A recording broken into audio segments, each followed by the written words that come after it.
Star Wars Empire War has some pretty helpful tools that I see especially newer players ask about quite a bit. So today I'm going to break down some of the options in the game and some of the things you can do, which some players may not be aware of. Even some players who have played for a while sometimes ask about these things.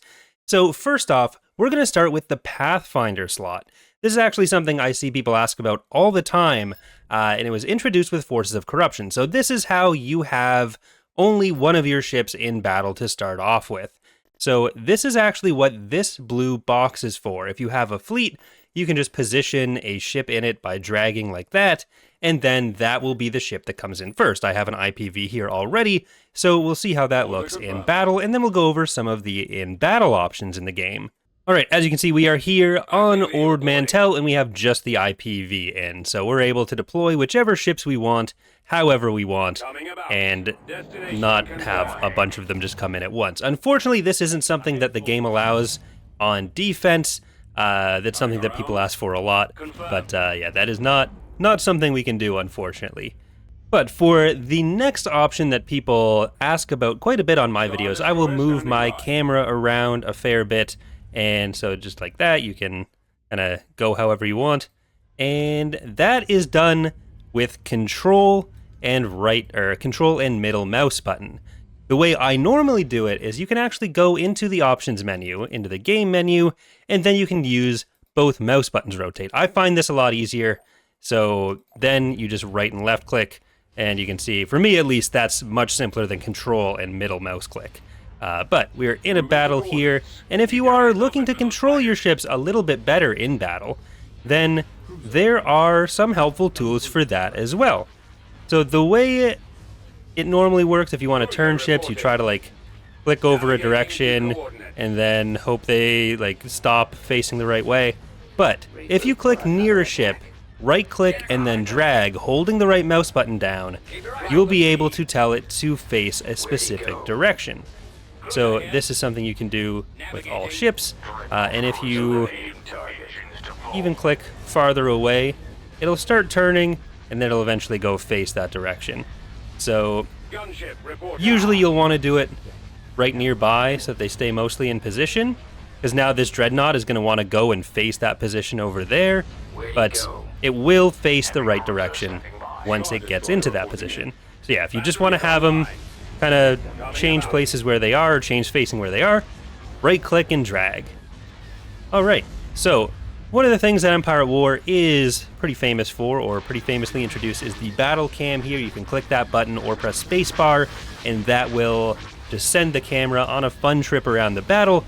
But if you would like to do something a bit more controlled by yourself, go inside the strike cruiser here. If you want to focus on just one ship, you have it hovered over, or you have it selected. If you press C, then you will have control over the camera as it rotates around one ship. And again, you can have it selected, and that'll go around the ISD, or if you have nothing selected, or if you have something else selected, if you're hovering over something, it'll prioritize what's being hovered over.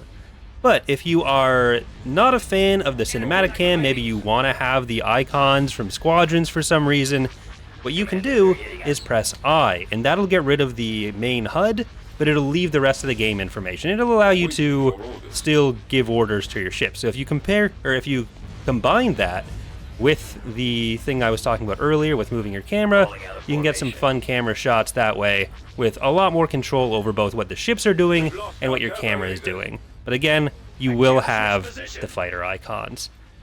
I think that gets through most of the helpful battle tips. Let's get back to the Galactic level. Alright, so we are back in the Galactic level. I should also say that these are the kinds of tips that apply in any mod, even in the base game, because they are based on core game functions.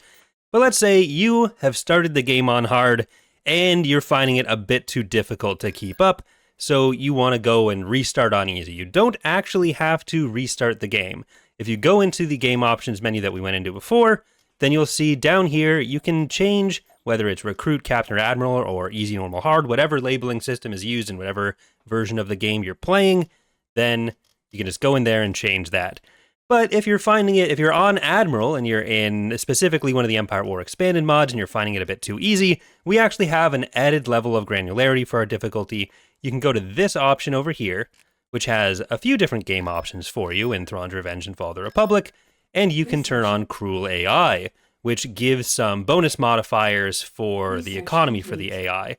Usually we have this scaled a similar way to how most mods would have their easy, normal, and hard scaled. We just have that extra level of granularity on each level.